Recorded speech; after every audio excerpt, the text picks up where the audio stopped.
అరికెంటి Venkat super అన్నగారు విశ్లేషణ ఇట్లనే ముందుకు పోండి.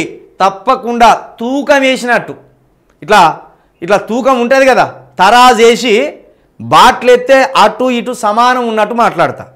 ఇక ఒక్క పార్టీకి ఇట్లా పెద్ద చేసి ఒక పార్టీని తీసేసేది లేదు. యువరాజ్యం కోసం, యువ రాజకీయం కోసం మన స్ట్రాటజీ, మన అడుగులు ఉంటాయి.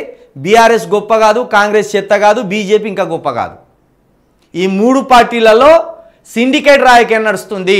వీళ్ళ ఆస్తులు కాపాడుకోవడానికి, వీళ్ళు కేసుల నుండి తప్పించుకోవడానికి, వీళ్ళ ధనాన్ని పెంచుకోవడానికి బీఆర్ఎస్, బీజేపీ, కాంగ్రెస్ ఈ మూడు పార్టీల్లోని లీడర్లు సిండికేట్ అయి ఒకరి మీద ఒకరు దుమ్మెత్తి పోసుకుంటూ తెర వెనుక మాత్రం ఒకరికొకరు చెకాండ్ ఇచ్చుకుంటూ బతుకుతున్నారు.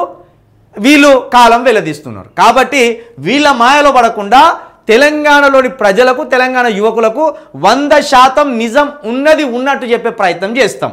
కాబట్టే ఇలాంటి విశ్లేషణ చేస్తాం.